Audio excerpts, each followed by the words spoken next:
Well, goodness, thank you very much for that very warm introduction, Skip. That's great to hear that you're actually reading through the book. I know it's long. It gets faster. Keep going. Picks up speed as you go along. I don't want to spoil the ending, though. It's a blockbuster. Thank you all for having me here. It's a great treat to be here in Little Rock. I spent a little bit of time here in the past in a different role, in a different era, and it's nice to be back and see that era memorialized in such a compelling and fascinating way across the way here. It's the Clinton presidency obviously will always be one that we study and look back on and debate and read and examine and for historians and just people interested in history, it's going to be the gift that keeps on giving for a long time. And I have great admiration for everything that the library, the museum, and the school here are doing in Little Rock, and I'm very honored to be here. So thank you for coming, and thank you for being a part of this.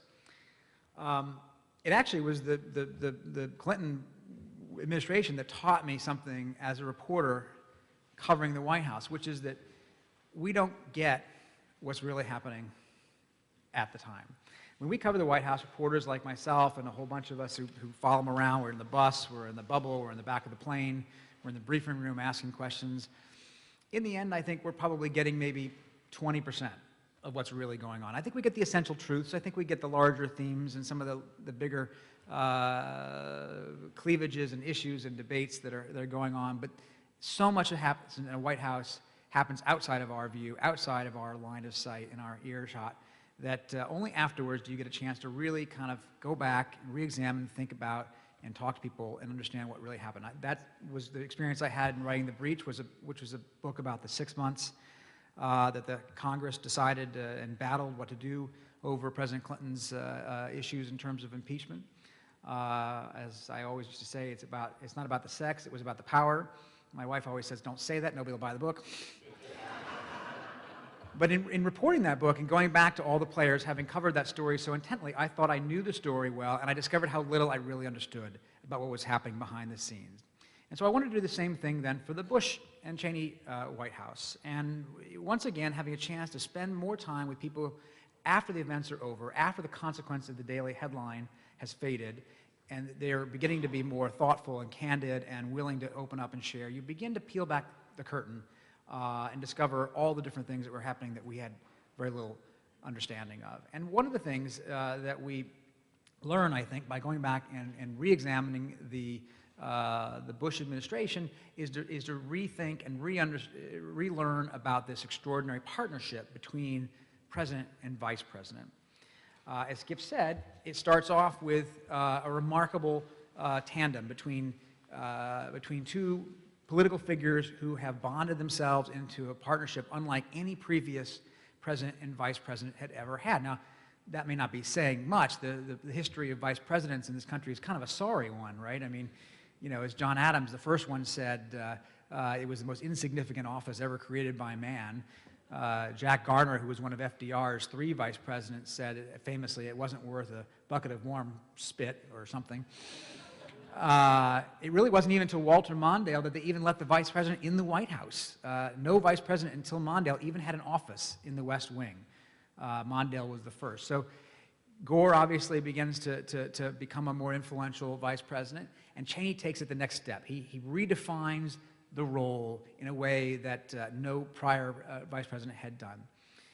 Part of the way he does that is by sublimating himself to Bush. He actually does something that previous vice presidents really don't do. He actually buries his own personal ambition in favor of the president. It's interesting, we think of Cheney being very powerful, and he was, but part of the way he did it was by deferring his own ambition. And by that I mean, he was the first vice president in modern times, really since Charles Dawes in the 1920s, who came into the White House not planning to run for president himself, right? So this completely different relationship between president and vice president when they don't have a rivalry or a sense of competitiveness. You saw that with President Clinton and Vice President Gore, much like, you know, California, where, you know, everything is sunny and bright on the surface. Underneath, there are these tectonic plates that kind of grind against each other. It's kind of a natural thing between two men of ambition and drive and and the desire to sit in one chair that can only fit one person at a time. Cheney didn't have that, didn't plan to run for president, and therefore Bush empowers him, gives him authority and trust that go beyond what any president had done before. As Skip read, he told people, when Dick Cheney talks, it's me speaking. And Cheney uses this access to great degree. He uses it to great effect. Harry Truman only met with FDR as vice president twice. And Cheney was asked once in 2002 how many times he had met with Bush. And then he pulls out his little schedule card. He said, well, let me see. 3, 4, 5, 7. 7 times, he says, today. He was in every meeting. He was in every decision that he wanted to be part of.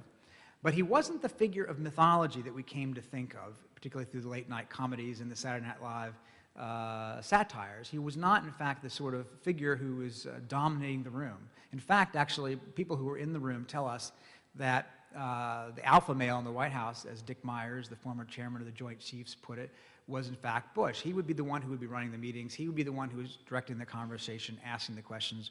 Cheney actually sat through most of these meetings without saying a word. Didn't actually offer his opinion unless the president asked for it. And all the aides would walk out of there kind of scratching their heads, not entirely sure where he stood. But what they noticed, of course, is when they walked out of the room, Cheney stayed behind. And that's where he had his influence with the president. It was just the two of them in a room, which is a pretty good deal if you think about it, right? If it's only you two talking in a room, nobody else knows what position you've taken. So if the president makes a decision, people can assume, well, that must be what Cheney asked him to do or suggested he do. But if in fact you've lost, nobody knows that you lost the argument because in fact it was done in private. So Cheney understands Washington. He comes into this new role with what he calls a different understanding. Dan Quayle had gone to visit him and says, well, I know you're going to be going to a lot of fundraisers and funerals. It's okay, we all do it. And Cheney says, I'm not going to be doing that. I have a different understanding. And his understanding was that he was going to be a player on lots of different fields, but particularly in national security, where he had a great interest. So he understands power, he understands Washington, he understands how to make things work. He outmaneuvers rivals like Colin Powell and Condi Rice on issues like the climate change and interrogation and detention.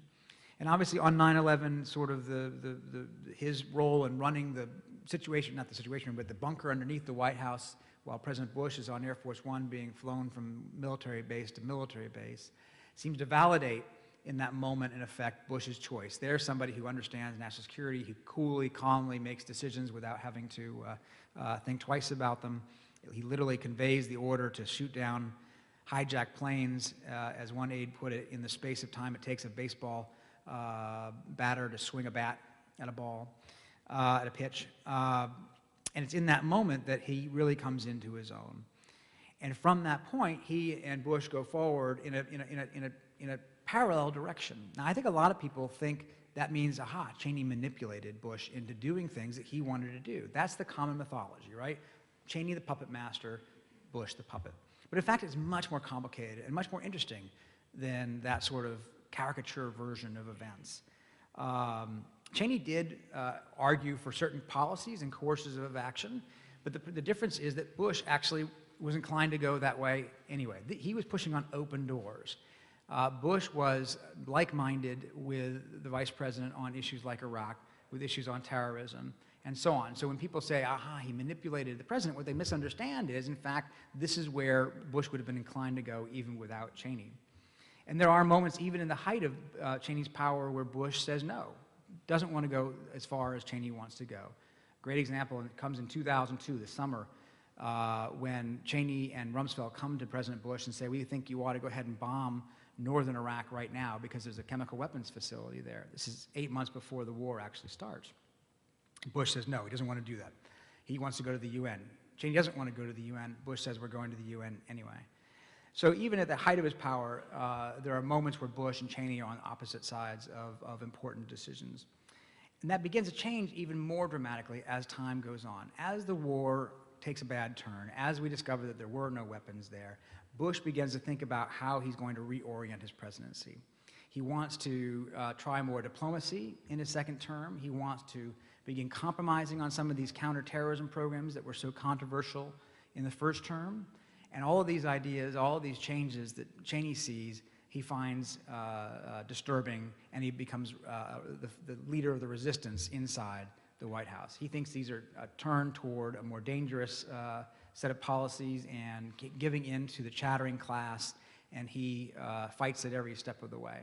And it grows so dramatic over time, the differences as these two men diverge over time. It grows so dramatic that in the second term, they're on the opposite sides of almost every issue that's confronting the White House. They're on the opposite sides of North Korea and Iran and Syria and Lebanon and Russia. They're on the opposite sides of climate change and gay rights and gun rights and the auto bailout, on the Harriet Miers nomination, on whether to fire Don Rumsfeld. All of this leads to a final, rather dramatic confrontation over what to do about Scooter Libby, who had been the Vice President's Chief of Staff. Now, the evolution of this relationship, which I think we sort of understood in a general sense, but not as detailed at the time, is really exemplified by two particular moments that show how much it changes over time. The first comes in March of 2003. They're about to go to war in Iraq. Donald Rumsfeld, George Tenet come to the White House and they say, we've got this intelligence that shows where we think Saddam Hussein is. Should we have a strike right now to try to decapitate him, to take him out, that would end the war at a very early stage? And the president gathers his team around and they debate the idea, the pros and the cons, and then he kicks everybody out, everybody except for Dick Cheney. The one person he wants to talk with in this moment where he is making such a consequential decision is his vice president. And he comes out of this meeting and he gives the order to go, and that's the beginning of the Iraq War. So flash forward 4 years. It's 2007. The Israelis have come to Washington, and they've got intelligence showing that the Syrians have a nuclear facility that they hadn't disclosed, that the North Koreans had helped them build it, and the Israelis say that they think it's part of a weapons program, and that they ask President Bush to bomb it because it's a danger to Israel and to the region. President Bush gathers his team together, much like he did right before going into Iraq. They debate the points, yes or no. This time he asks the vice president to give his point of view in front of everybody else. And Cheney does. Cheney says, I think we ought to bomb it. We've had, you've drawn red lines on proliferation, Mr. President, and they've now crossed it, and to have any meeting at all, we should follow through on this. The president says, fine. Who agrees with the vice president? And no hands go up. So here, not only has he been forced to give his opinion in front of the group, he's been forced to confront his marginalization in front of the group. No longer was he the key player who was dominating the decision making. He was the one man standing outside, looking in as President Bush decides he's going to go with diplomacy in that case. Now, all of this leads to these dramatic final weeks of the administration. It's not like there isn't anything going on, right? We've got an economic collapse. Wall Street is on the edge of a chasm. The auto industry is sinking fast. And in the midst of all of this, Vice President Cheney comes to President Bush and says that he wants a pardon for Scooter Libby. Now, Scooter Libby, of course, had been his chief of staff and national security advisor, his right-hand man, somebody he trusted and leaned on a lot. Cheney's Cheney, as people called him. He had been convicted in the CIA leak case. Now, he hadn't been convicted of the leak itself, but of perjury and obstruction of justice for not telling the truth about how he learned about Valerie Wilson's affiliation with the CIA. And Cheney thought it was a bogus prosecution. He thought it was political. He thought it was aimed at him, and that Libby had taken a bullet for the vice president. And he thought that President Bush should give him a pardon because his stain shouldn't live on the reputation of a good man for the rest of his life. President Bush was skeptical. Didn't think much of it. He'd already commuted Libby's sentence. He didn't think he should spend 2.5 years in prison, but hadn't given a full pardon.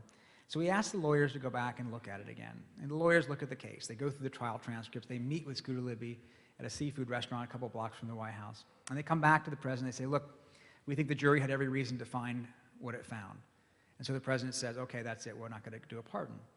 And he gets together with Cheney and he tells him the news. And Cheney says to him, you're leaving a good man wounded on the field of battle. It's probably the harshest thing he'd ever said to Bush. And it was aimed at something that really went to the heart of Bush's own self-identity, his sense of being loyal to his troops. Bush is so bothered by this. Bush, who famously calls himself the decider, who never second guesses anything, finds himself dwelling on this fight that he had just had with his partner of 8 years. He goes to Camp David. It's the final weekend of his presidency. He's there with family and friends. All he wants to do is kind of celebrate the end of their 8 years together. He's exhausted. It's been an extraordinary 8 years, tumultuous, every possible thing that could happen in those 8 years: war, terrorism, natural disaster, financial collapse, all these days of fire, to use the conceit of the title of the book. And he's ready to go. He's ready to go back to Texas. In fact, just 2 weeks earlier, he had been at the White House and he gave an award to Morgan Freeman, the actor. And in giving the award, President Bush recalls that Morgan Freeman had once played a president in the movie Deep Impact. And President Bush recalled, he says, that's the one, he says, where the comet hits the planet and destroys civilization. And then he kind of pauses and ad-libs. He says, that's about the only thing that hadn't happened in the last 8 years. He is exhausted. He is through. He has gone through everything, and he just wants to go home to Texas. But he's up at Camp David, and all he can think about is this fight over the pardon. He calls his old aide, Dan Bartlett, back in Texas. He says, this sucks. I can't stop thinking about it. Condoleezza Rice is up there at Camp David, and she pulls him aside, takes him into another room, and says, you need to stop this. You're letting this be a pall over your last days as president. Finally comes to Laura Bush, who chides him and says, listen, just make up your mind. You're ruining this for everyone. But he can't quite do it. He's just struggling with this in a way he hadn't struggled with so many different things over those 8 years. And 2 days later, Inauguration Day arrives. He hasn't given the pardon, and he's about to give up power. President-elect Obama comes to the White House, and they have their traditional coffee between incoming and outgoing presidents. And then they get in the car together, and they head off to the Capitol for the ceremony. And it's just the two of them at this point, and the Secret Service. And President Bush, the outgoing president, gives President-elect Obama, the incoming president, one piece of advice, one last piece of advice. Whatever you do, he says, set a pardon policy early and stick to it. In other words, learn how to say no to your vice president. This is what is on his mind, literally with minutes left in his presidency. He's just about to surrender power after 8 years in office, all the different things that had happened to him, and this is what is on his mind, his rift with his vice president as he's leaving office. Well, the two of them go their separate directions, right? Bush goes back to Texas. He's thrilled to be out of politics. He later tells a dinner party in Dallas, he says, when I saw Obama's hand go up, I thought to myself, free at last, free at last. But Cheney was free at last, too. He was finally free of being somebody else's subordinate, free of being somebody else's number two, and he kind of comes out of his undisclosed location and becomes a pretty public critic of President Obama, right? He goes on the attack. He criticizes the new president for his national security policies. He accuses him of endangering the country. But what's really interesting about Cheney's public fight with Obama is it really kind of seems like a proxy for the private battle he'd been having with Bush in their last years together. Finally liberated, he can say out loud what he hadn't said before and make a Democrat the target rather than the Republican who had given him his job, but the issue was the same. Where do you take the country in terms of national security? Because Obama, in fact, while running against Bush's first term, had inherited Bush's second term. And by that I mean, by the time Bush leaves office, he has compromised on a lot of different policies so that his successor, whether it be a Democrat or Republican, would feel okay about basically keeping the large bulk of it without having to make radical 180-degree changes. Think about it. By the time he left office, Bush had gone to Congress under pressure from the courts and other institutions like the news media. He had gone to Congress and gotten bipartisan legislation for surveillance. He'd gotten congressional buy-in on interrogation and detention rules. He had signed a 3-year withdrawal plan with the Iraqi government, one that ultimately is what Obama executes. There's no more waterboarding after 2003. Bush closes the CIA black site prisons that were so controversial. He actually begins moving more people out of Guantanamo before leaving office than Obama has in the 5 years since. Now, Obama's left with the hardest cases. That's part of what's going on. But Bush wants to move in the same direction toward a more bipartisan consensus approach to his counterterrorism program. So that by the time he leaves and Obama comes in, Obama makes further modifications, he makes some changes, but largely keeps a lot of what he inherits. We see that in the headlines in the last few weeks, right? All these stories about the NSA program that Obama is presiding over have their roots in the Bush era. And the drone war that we've seen in Pakistan began in the last year of Bush's tenure. So what Cheney is railing about with Obama is what had privately frustrated him so much with Bush in the final years of their partnership together. Now, what's the status of these two men today? Where do they stand? I think their relationship today is proper, respectful, but they don't talk very much. They're not friends. I asked Vice President Cheney during one of our interviews for the book, he says, we weren't buddies. You know, they didn't hang out at Camp David together. They didn't exchange birthday gifts. They didn't go hunting together. You can insert your joke here. I'm not going to. And so they don't talk very much. They last saw each other in April when President Bush opened his version of a presidential library, and all of the veterans of their administration gathered there. And Dick Cheney was there. He was in much better shape than he had been before his heart transplant. Physically, he is a whole new man today. I went to a bar where a lot of Bush White House veterans were celebrating the night before the library opening, and Cheney showed up, and he was there, sitting there in the parking lot, you know, palling around with everybody till almost midnight. He was doing so well physically. At the ceremony, though, he's in the audience. He's with the kids and the cabinet secretaries. He's not on stage like Condoleezza Rice. President Bush says very nice things about him from stage. He pays due to his vice president. But when you go into the library afterwards, what you see is the way President Bush wants his presidency to be remembered, as most presidential museums are. There are exhibits on Iraq, of course, and on the Freedom Agenda, as he called it, on PEPFAR, his AIDS program. There's a portrait of the First Lady. There's pictures of the daughters. There are videos narrated by Condoleezza Rice and Josh Bolton and Andy Card. There's even a statue of the dogs. But what you don't see in that library is Dick Cheney. He's not there, except in passing reference in a few news clips that are shown. There's not an exhibit, as there is here in the Clinton Library, that says the vice president at work. And that's, I think, a telling coda to this 8-year partnership and how almost Shakespearean it was, and how much it changed and evolved over time, much more, I think, than we understood, and tells you about where things are today. So I think with that, maybe I'll wrap up, and we can do some questions. Yeah, we can we can have a conversation and see what you want to talk about, either Bush and Cheney, or Clinton and Gore, or Obama and Biden. I'm sure glad we put the work of the vice president up in the Clinton Library. Yeah. Good move, Stephanie. Good move for everyone. All right, questions. Let's ask Peter questions. There's got to be a lot of interest in Bush and Cheney, and this is Craig. Wait for the microphone, buddy. Wait for the microphone, buddy. I really don't need it. I know that's overkill. I know it, but anybody that wears those shoes needs it. You know, I have to keep going. I'm fascinated by the relationship now between Biden and Obama. Mm-hmm. Is Biden a cheerleader? Mm-hmm. Is he a confidant? Is he all of the above? Does he get down into the trenches and do the dirty work that Obama really never experienced as a 2-year senator? Right. I'm just fascinated by that and how that's playing out. Yeah, that's a great question. I think that Cheney changed the job in a way that every successor will find it different than every predecessor. In other words, I think that there's more of an understanding coming in that a vice president is going to be a more meaningful partner than they had been in the past. But it's interesting, you know, I asked Biden about this right before he took the oath in 2009, and it has to be the first time in history that a vice president came in vowing to be less influential than his predecessor.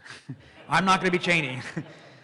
But in fact, he was, you know, he certainly was influential, particularly in the early days. The dynamic wasn't that different in the sense you had a guy at the top who was younger and less experienced at Washington, and the number 2 who had decades of Washington experience and was seen as more of a gray hair in that sense. But I don't think that Obama ever quite took Biden as seriously as Bush took Cheney. I think he gave him some very important roles. In the first term, he was in charge of the Iraq withdrawal, and he was in charge of the stimulus program. Those are huge jobs, not secondary jobs that vice presidents used to get. But here in the second term, I think you haven't really seen as much of Biden, right? He was given the gun control debate, and in his defense, it would have been hard for anybody to get that through, but he didn't get that through. He was nowhere to be found during the most recent government shutdown because Harry Reid said he wanted nothing to do with Biden. He didn't want to be part of it. The Democrats were mad at Biden for some of the previous deals he had been involved with. He hasn't been involved in a public way in the health care conversation in the last few weeks. He wasn't involved in a public way in the Syria debate or this Iran deal. So he's taken kind of a quieter position in this fifth year of the presidency. And I don't know if that's because Obama feels himself, like Bush did in some ways, more confident in his own judgment, less reliant on your number two. It may be that in this case, the number two is running for president and wants to avoid some of the, sticky issues that might give him problems. So it's an interesting question, but I think their partnership seems to be evolving over time too. Back to the back, Steve. Wait, we'll get the microphone back at the back for you. I love that we know everybody by our first names. That's great. That's great. Can you? Oh, there we go. Hello, how are you? That's Bruce Lindsay watching from afar up there. I have to say, when I was covering the Clinton White House, I always felt that Bruce was looking over my shoulder too.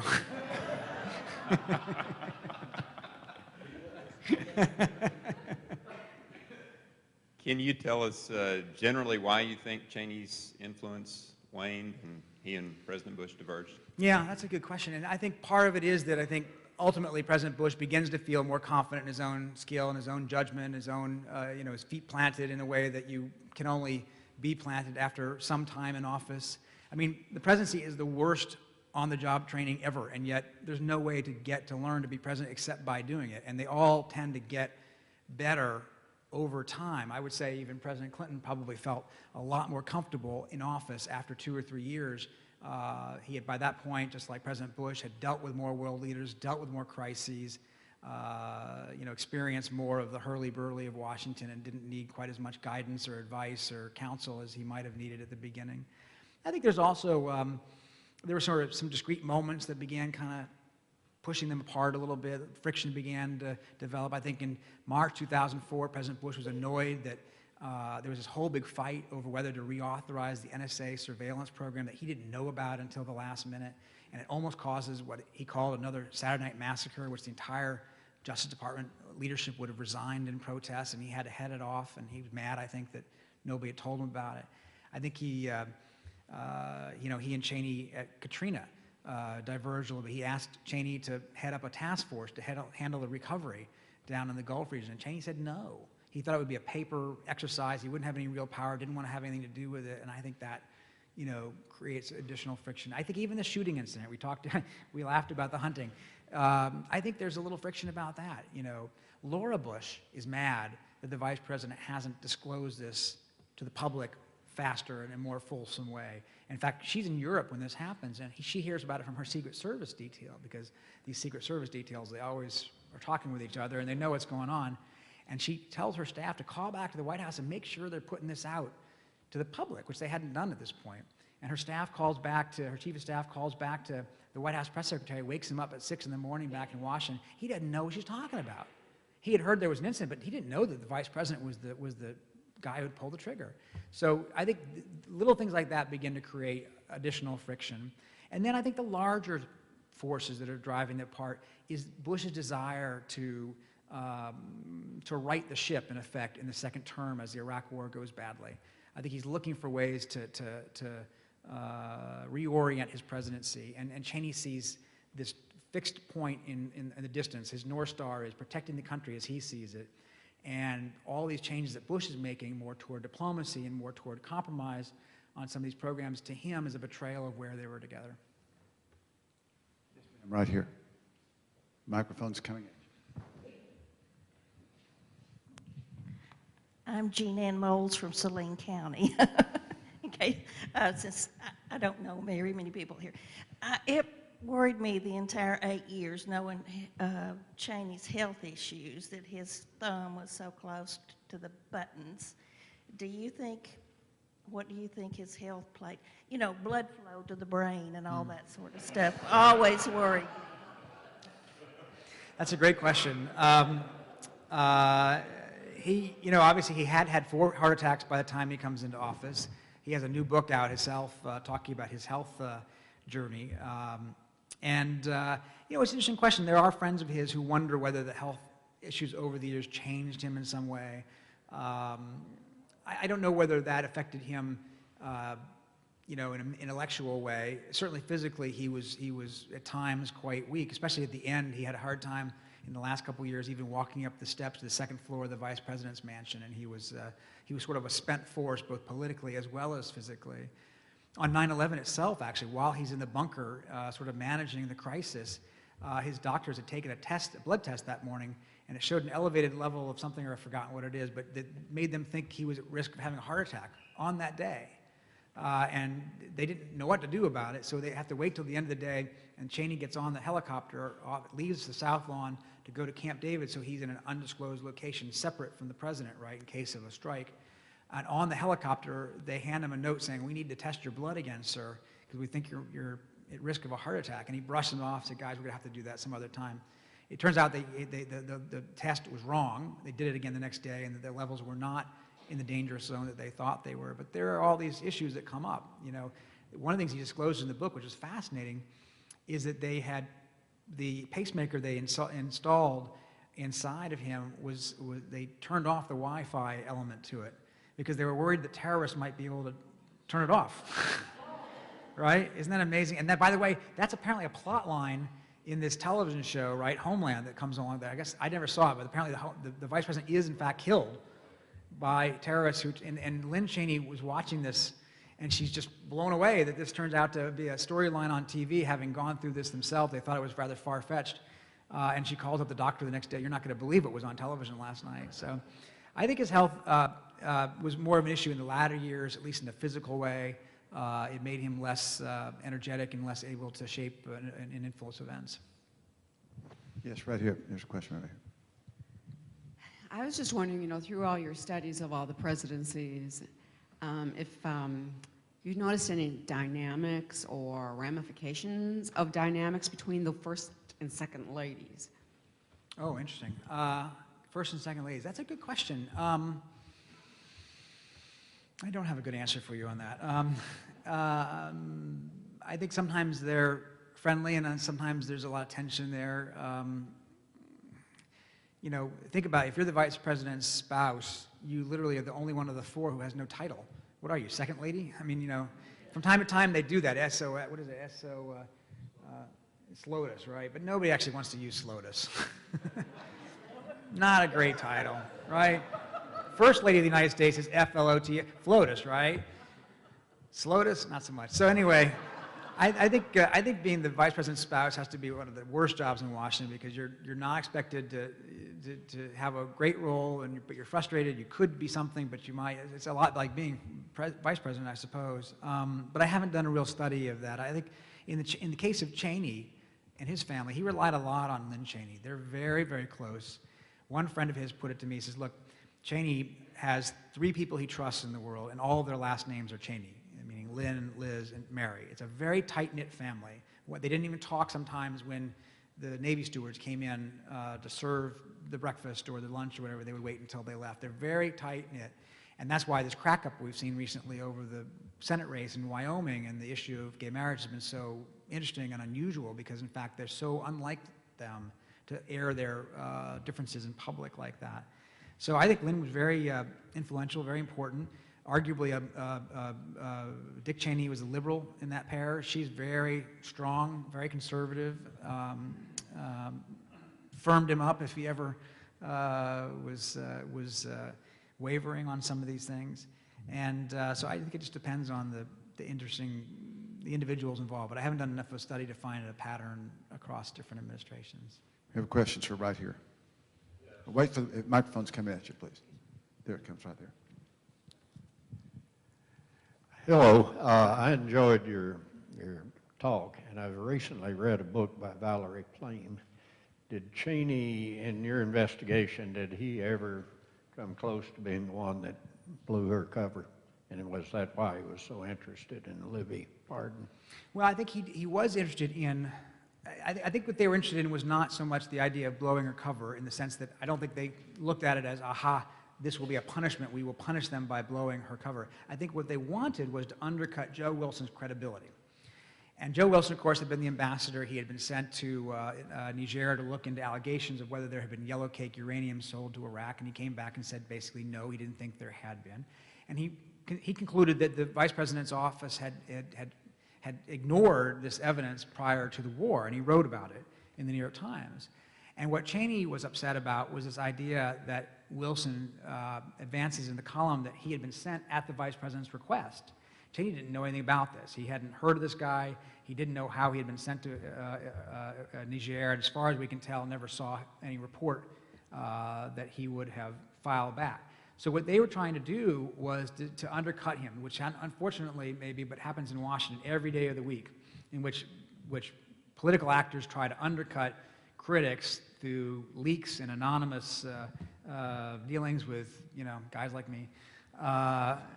And I think what they're trying to do is undercut him by saying, he didn't go there because the vice president asked him. He went there because his wife sent him, and, it has nothing to do with us. In the process, of course, what they did was they did blow her cover, and that is, at least in some instances, against the law. There are some, it depends on certain things that are under debate even to this day as to whether she was covered by the specific category of the law that is applicable here. But I think the idea was to undercut a critic, to take his credibility away from him so that they wouldn't be under fire for basically shading or ignoring contrary intelligence leading them to war. Your comments today have surprised me somewhat in how independent President Bush was from Cheney and other advisors. Is there any backstory about whether or not any advice was given or sought between first President Bush and second President Bush? That's a great question. I think that was a very complicated relationship in which, like many fathers and sons, it's freighted with all sorts of baggage and expectations and history there. And I think that the son really didn't want to depend on the father for advice, and the father really didn't want to make the son feel that he was intruding. So I think, yes, I think they did talk. I think they did have moments where the younger Bush asked him for advice. He asked him specifically, in fact, during the vice presidential search, he says, when somebody says no, do they really mean it? Because Vice President Cheney, future Vice President Cheney, had originally said no when he was asked. But broadly, I think they had this sort of awkward dance where they tried not to kind of get in each other's grill plate a little bit. Sometimes the younger Bush was kind of brash in the way he expressed that. He says, I don't seek advice from that father. I have a higher father that I rely on, he once said. And he had been critical in some ways of his father's presidency, saying he was going to avoid the mistakes that his father had made, which I think kind of, hurt the older Bush in some ways. He has more or less said that. So it's a great story to be explored, and the historians are going to look at it a little bit more deeply. A good friend of mine, I think Skip may know, Mark Updegrove, who's head of the LBJ library in Austin, is actually now working on a book just about these two presidents, these two Bushes, with their cooperation. So I think he may be able to help us get more to into the bottom of that. Peter does tell a story in the book, George, about Inauguration Day, in which President Bush 43 is in the Oval Office and calls President Bush 41, who is taking a bath in the upstairs at the White House, and gets President Bush 41 out of the bathtub to come down to the Oval Office. And they greet each other as Mr. President.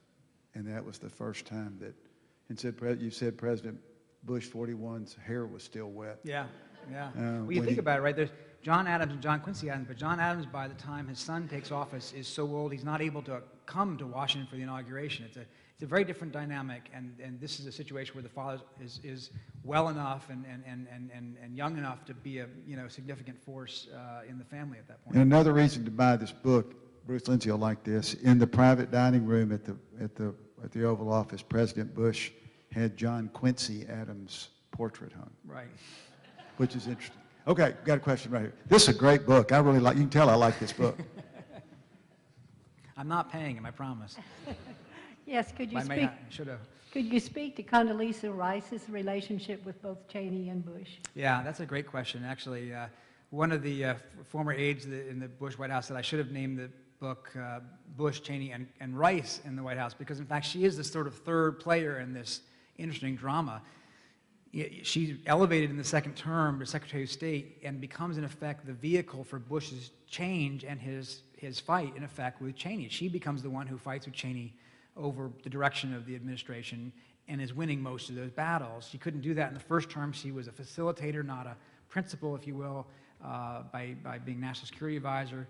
In the second term, she's now a cabinet member. She's now the equal of Don Rumsfeld. She has a more of a peer relationship with the vice president, and she becomes a significant force in changing the direction of the administration. And she has a different kind of relationship with President Bush. She, unlike Cheney, she actually was friends with him. She did go to the mansion for dinner with the President and First Lady on Sunday night. She went up to Camp David and socialized on the weekends with them. She worked out with the President. They talked sports.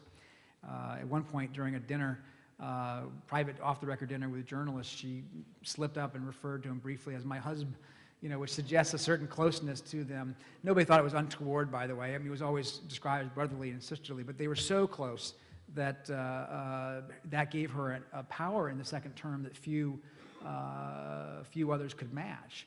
Now, she didn't win every fight either, but she had the upper hand in a lot of them. Someone else back on this row had a question. Tom?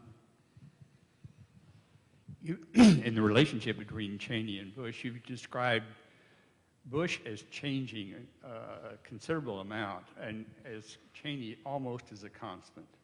I wonder if that is true in the sense of Cheney. Did he not evolve also during this two-term? Yeah, that's a great question.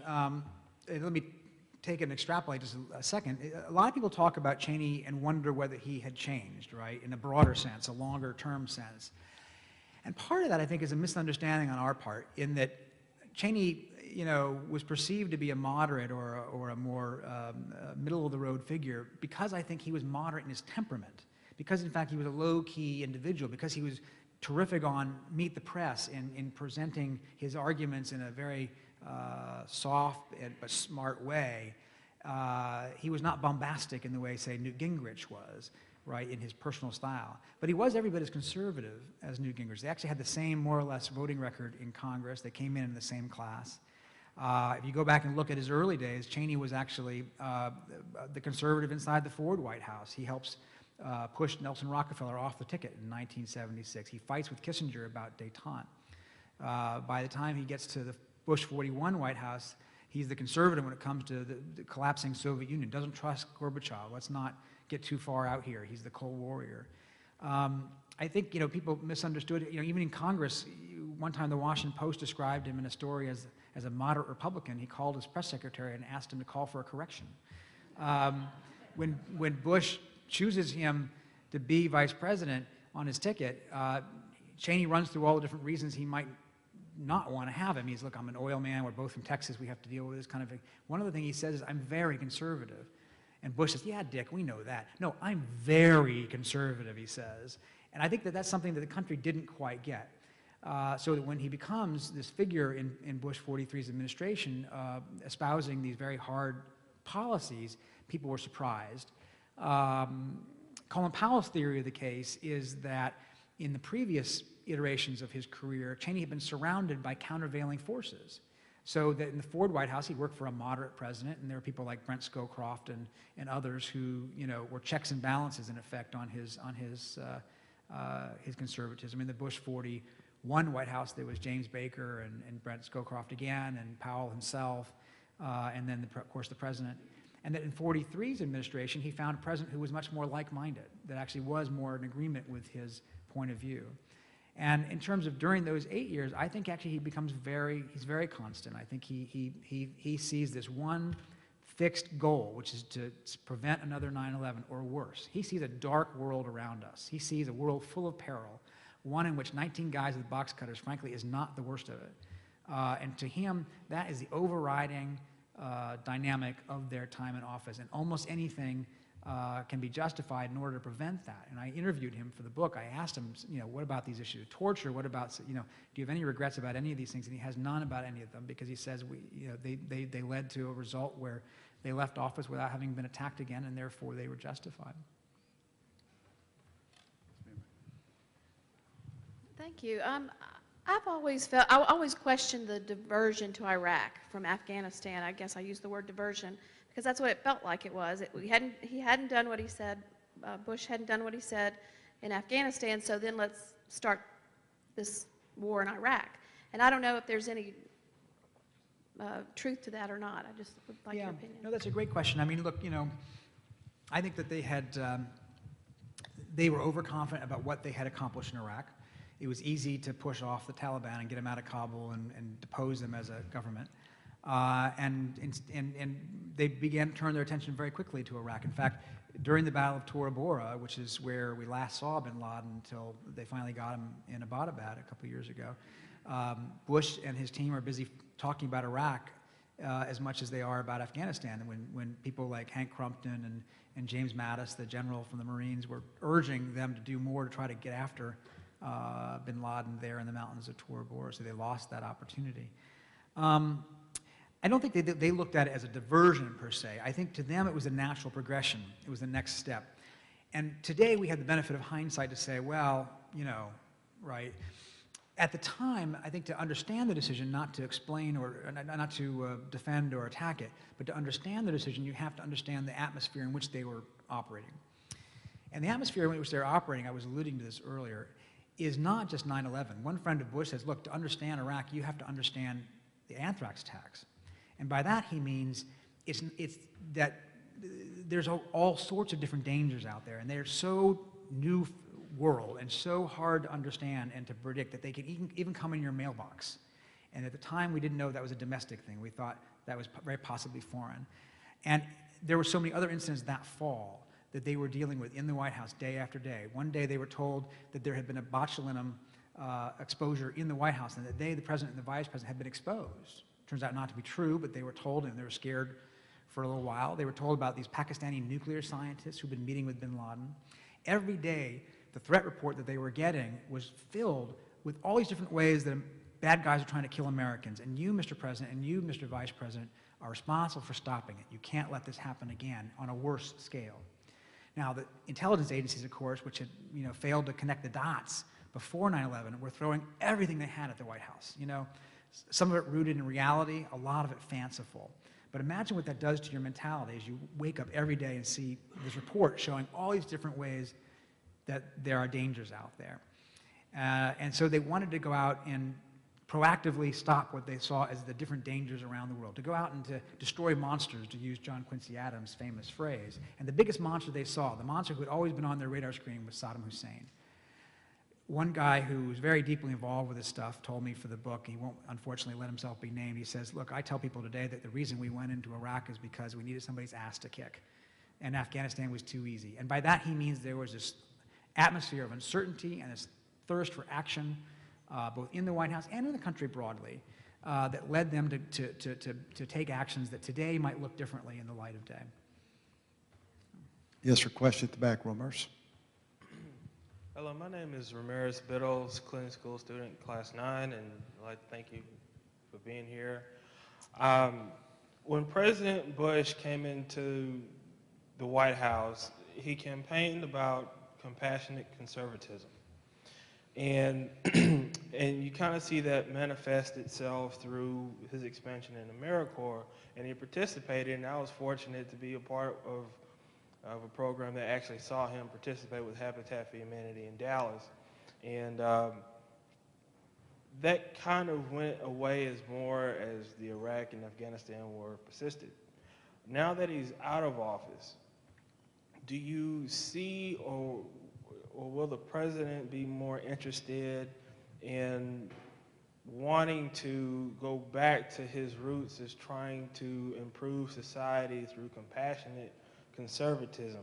Yeah, that's a great question, and thank you for it. I think you're right. I think that the presidency he imagined having is not the presidency he ended up having, right? He came in after President Clinton's term in a time of peace and prosperity in the country, a time when we were focused inward and looking at ways of improving society, and he had these ideas, some of which he managed to implement, some of which he couldn't. And he wants to be a different kind of Republican. Much as President Clinton kind of tried to reorient the Democratic Party, President Bush was hoping to reorient the Republican Party away from Gingrich-style republicanism toward this idea of compassionate conservatism. Now, President Clinton once called this a great slogan because it didn't mean very much, but there were elements to it that I think today we look back on with some interest. I mean, he expanded the federal role in education through No Child Left Behind. The Republicans in Congress up to that point had been trying to abolish the Department of Education. He expanded Medicare to cover pharmaceutical drugs, does it in a more market-oriented way than Democrats wanted to do it, but a goal that Democrats shared. He wanted to have an immigration deal to deal with the illegal immigrants here. Doesn't get there because of Iraq. PEPFAR, his AIDS program, is something that Democrats and Republicans alike, I think, admire today. So I think you're right. I think the presidency he wanted to have becomes subsumed by the presidency that takes off after 9/11, both because of the events that happened outside of his control and the decisions that he made in terms of Iraq. And now that he's done, I think you're right. I think he's focusing a little bit more on that. He's in Africa today, having gone to Mandela's funeral, but it's his 4th time in Africa since leaving office. He's got a new program there fighting cervical cancer.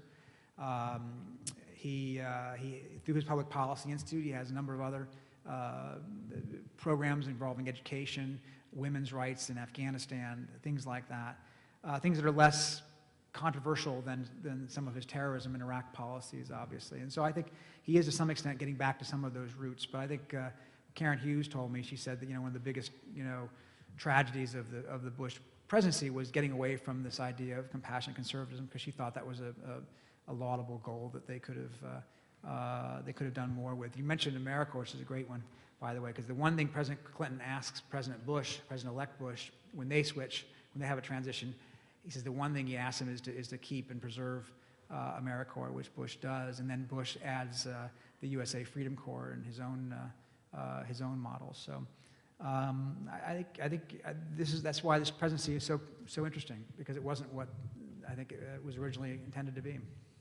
That is interesting, because Bush 41 asked Clinton to keep his points of light, and when they leave the presidency, the 2 things that they transmitted to one another were public service. With that, let's thank Peter Baker for being here.